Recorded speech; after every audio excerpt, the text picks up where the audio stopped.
Ok, donc c'est juste un petit test de la nouvelle caméra. Hein, l'autre m'ayant lamentablement lâché, hein, elle ne se charge plus. Elle chauffe dedans, il y a un truc, j'ai pas envie de la démonter, j'ai pas envie de me faire chier avec ça. Donc, je suis passé sur une caméra, un bridge. Enfin, c'est pas une caméra, bien qu'après on peut faire de la sémantique, mais elle a à peu près les mêmes fonctionnalités que l'autre qui est une caméra, sauf que ça c'est un appareil photo. Ils appellent pas ça un film ou des vidéos, ils appellent ça des images animées, mais ça reste quand même une vidéo. Bon, après il y a la rhétorique, la sémantique. Je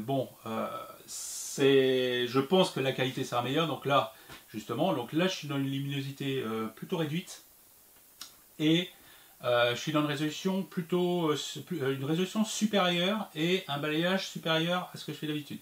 Normalement, on devrait voir la différence.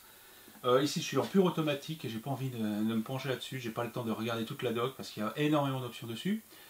Mais bon, j'espère qu'au moins l'augmentation de la qualité d'image va rattraper un peu les énormités, les problèmes ergonomiques que je ne suis pas étonné de voir, bien sûr, des designers de ça, parce qu'en fait, c'est un appareil. S'il est monté sur le pied, on ne peut pas enlever la batterie, on ne peut pas enlever la carte SIM.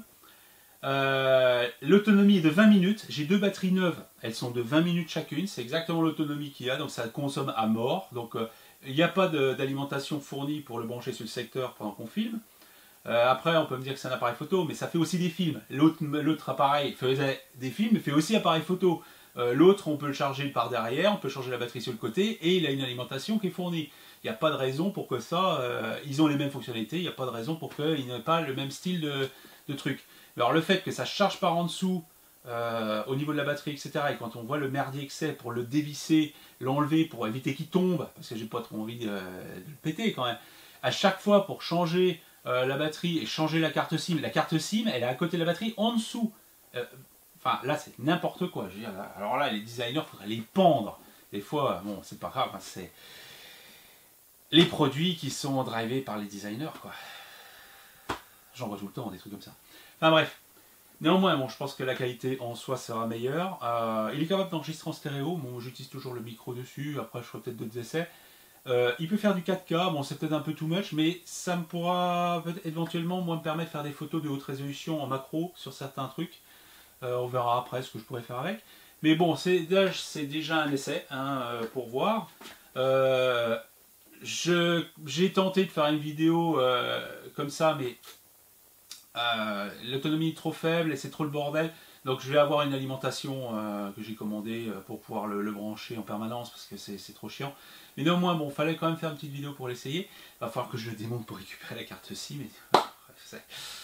C'est chiant. En plus, ce truc, quand on l'éteint et quand on le rallume, et on n'est pas dans l'état où on l'a laissé, c'est-à-dire qu'il ne conserve pas l'état du zoom, il ne conserve rien du tout. Une fois sur deux, il enlève les informations qui sont sur l'écran. Alors l'autonomie, elle disparaît, elle est plus affichée. Des fois, il y a des trucs vraiment bizarres qui se passent.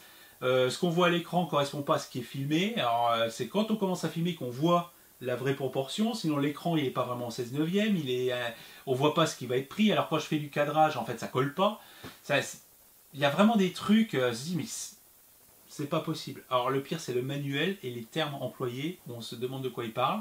Certains modes ça prend des multiples photos, d'autres modes ça prend des multiples images, dans d'autres ça fait des images animées, comment ils disent, créatives.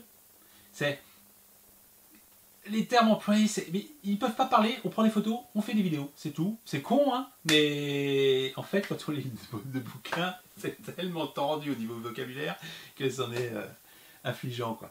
Bon, néanmoins c'est tout. L'appareil il est magnifique et il est vraiment ça fait super pro. Il a un super zoom, vachement sympa. Bon, alors donc c'est un Sanyo, qu'est-ce que je dis moi?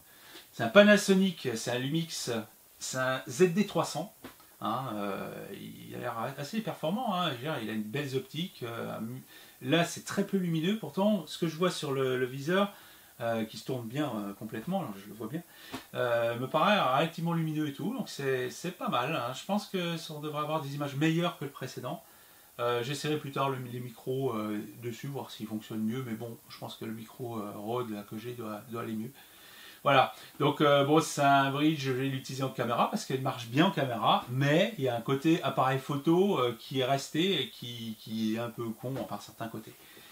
Voilà, donc on va voir si on voit la différence sur YouTube, si la qualité est meilleure, etc. Et puis bon, ben, dès que j'ai la ligne, ben, je reprendrai mes vidéos, dont une que je vais faire sur les ampliopes à la suite d'une demande d'un quelqu'un qui a fait un montage à la suite d'une des vidéos de Extraordinaire Expérience, Incroyable Expérience, sur en fait un montage qui permet de voir l'état de charge d'une batterie.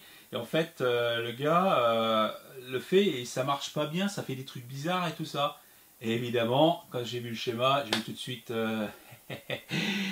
des erreurs dues au fait que les ampliopes sont tous sauf parfaits et surtout utiliser l'ampiope qu'il faut surtout pas utiliser quand on veut l'utiliser en comparateur.